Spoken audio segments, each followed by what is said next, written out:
ये वीडियो उनके लिए है जिनको डिफरेंशिएशन रियल लाइफ में नहीं दिखाई देता। मैं आज आपको बताता हूं कि डिफरेंशिएशन का इस्तेमाल बिजनेस में कैसे होता है। मान लीजिए आपकी पेन बनाने की एक फैक्ट्री है जिसमें कि आप एक्स नंबर ऑफ पेन बनाने के लिए जाते हैं। अब आप पेन बनाएंगे तो मशीन भी लगेगी। उस मशीन का किराया है 1000 रुपए, यानी कि यह फिक्स खर्चा है।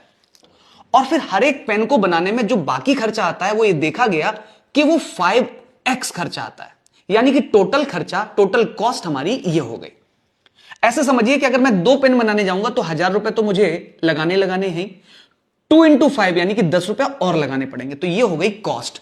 कॉस्ट को हम लोग सी से रिप्रेजेंट करते हैं और ये कॉस्ट एक्स पेन के लिए है तो मैंने यहां सी एक्स लिख दिया। अब बात होगी रेवेन्यू, यानी कि टोटल कमाई कितनी होने वाली है भाई। तो कमाई ये देखा गया कि जब हम बेचते हैं सब चीजों को देखने के बाद में, मान लो वो 20x कमाई है।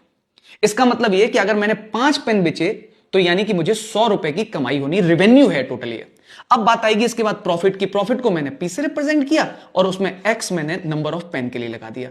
प्रॉफिट निकालने के लिए टोटल रेवेन्यू में से कॉस्ट को घटाना पड़ता है। तो जैसे ही मैं इसमें से इसे घटा दूंगा तो समझदार लोगों को तो फटाफट दिख जाएगा कि ये आ गया 15x माइनस 1000। अब देखिए, जिन लोगों को डिफरेंशिएशन आता है वो ये जानते हैं कि अगर मैं प्रॉफिट को डिफरेंशिएट कर दूं एक्स के रिस्पेक्ट में तो आने वाला आंसर 15।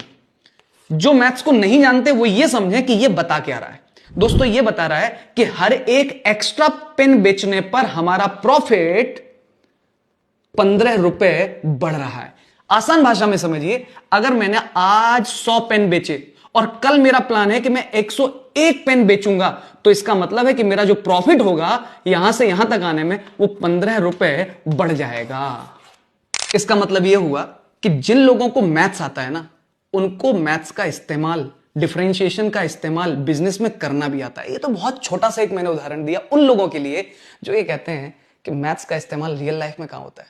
अगर आपको इस तरह के और भी वीडियोस चाहिए तो आप मुझे डिमांड कीजिए, मैं बनाऊंगा। राधे राधे।